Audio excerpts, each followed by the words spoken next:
안녕하세요. 채널 이름을 아재 하트로 하였습니다. 감사합니다. 사랑합니다. 개인적으로 의학 드라마를 좋아해서 여러 편 본 적이 있습니다.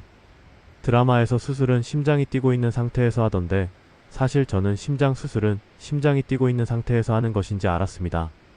그런데 의사 선생님께서 수술에 대해 설명해 주실 때 심장을 멈추고 수술을 한다고 하셨습니다.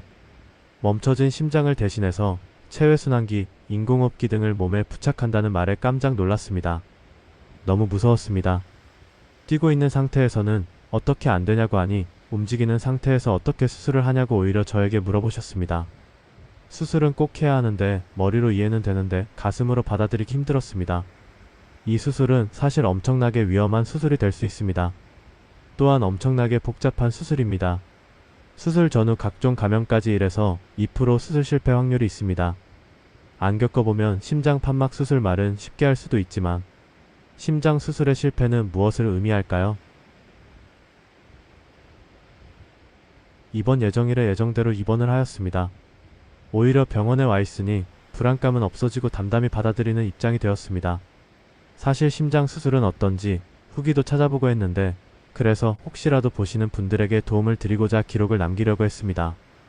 첫째 날 어떤 검사, 둘째 날 어떤 검사 이런 식으로 하루하루 기록하고 싶었지만 뒤에서도 말씀드리겠지만 수술하고 나서부터 너무나 큰 충격과 고통으로 기록을 할 수도 없었습니다. 잠만 잤던 기억입니다.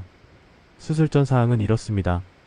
첫째 날 심전도, 피검사, 엑스레이 가슴사진, 코 안에 세균이 뭐가 있는지 검사하는 것으로 코로나 검사와 비슷합니다. 둘째 날 피검사, 코 소독, 폐기능 검사, 수술동의서 사인, 셋째 날은 간을 확인하는 피검사, 항생제의 피부 반응 검사였습니다. 식사는 일반식으로 하였습니다. 모든 걸 내려놓고 병원에 쉬고 있으니 오히려 마음이 편안해지고 이전에 느껴던 여러 증세도 잘 느껴지지 않았습니다. 그냥 푹 쉬면서 낮잠도 오래간만에 자고 편안히 보냈습니다. 하지만 밤이 되면 아이들 생각, 와이프 생각에 눈물이 났습니다. 만약에 만에 하나라도 잘못된다면 슬퍼할 주변 사람들. 아직도 어리고 애기인 우리 막내 생각에 눈물이 끝없이 났습니다. 입원하기 하루 전 아이들에게 아빠가 며칠 집에 못 온다고 심장 수술을 받아야 한다고 이야기를 해주었습니다.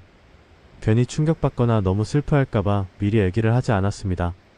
아이들에게 상황을 이야기하고 사랑한다고 한 명씩 포옹을 해주었습니다. 그리고 귀에 대고 공부 열심히 해라. 포기하지 마라. 아빠는 너를 정말 사랑한다. 아빠는 늘 같이 있다. 이런 얘기를 하는데 막내가 그러더군요. 아빠 암이야? 아이들이 이 상황을 100% 이해하기엔 힘들었나 봅니다. 아이들이 보기엔 언제나 같은 모습으로 있는 것처럼 보이도록 노력했기 때문일 것입니다. 6인실 병실에서 주변 사람들에게 들키지 않으려고 소리 죽이고 눈에서 눈물이 계속 흐르는데 멈추지가 않았습니다. 이 글을 쓰는 순간에도 눈물이 납니다. 엉엉 소리내어 울고 싶지만 한 집안의 가장으로 책임을 다하고 살아왔다고 생각했는데 병원에 이렇게 누워 큰 수술을 기다리는 심정이란 이루 말로 표현할 수 없었습니다. 인터넷에 찾아보니 어떤 사람은 심장 수술을 앞두고 가족 여행을 다녀왔다는 사람도 있던데 아이들, 와이프, 부모님과 더 많은 시간을 못 보낸 것 같아 후회가 되기도 했습니다. 이렇게 병원에서 큰 수술을 기다리는 50살의 사나이 눈에 눈물이 계속 흘렀습니다. 하지만 어찌하리. 긍정적인 생각하자며 스스로를 달랬습니다. 수술 하루 전이 되었습니다. 병원에서 수술하면 며칠 동안 앞으로 샤워를 못하니 하라고 하더군요. 오후 늦게 샤워를 하고 병원복도 새 것으로 갈아입었습니다. 저녁부터 금식을 하고 편안하게 잠들었습니다. 병원의 아침은 6시쯤 시작됩니다. 아침마다 환자의 혈압, 체온을 재는 것으로 하루를 시작하는데요. 7시 30분부터 수술 시작이라고 하였는데 7시쯤 안내하시는 분이 오셔서 이동 침대에 누우라고 하시네요. 그 침대에 누워 수술실로 들어갔습니다. 이때부터 수술실 앞까지 와이프도 옆에 있었는데 수술실 앞에서 헤어질 때까지 힘내라는 말, 잘 될 거라는 말을 해줍니다. 손을 잡고 정말 사랑한다는 말 밖에는 나오지 않았습니다. 혼자서 수술실로 옮겨지는 순간 천장만을 바라보며 이동하였습니다. 수술 대기실에서 잠시 기다리는데 마취과 선생님께서 오셔서 마취에 대한 설명을 듣고 동의서에 사인을 하였습니다.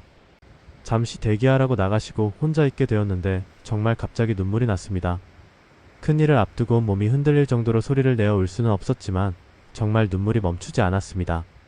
그렇게 가까스로 정신을 차리고 있는데 몇 분들이 오셔서 침대를 미시며 이제 수술실로 가자고 하시더군요. 수술실에 올 때까지 계속 누워 천정만 바라보고 있던 저에게 수술실 수술대로 옮겨 누우라고 하시더군요. 그제서야 제 시선에 수술실의 모습이 보였습니다.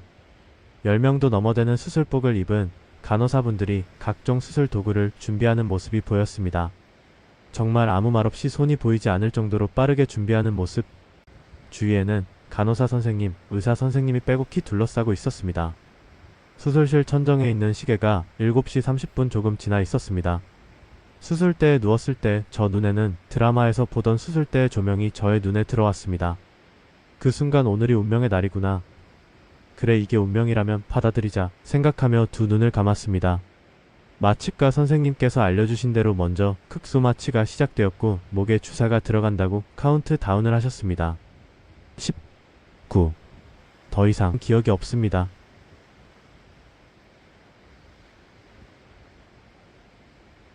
사랑합니다. 감사합니다.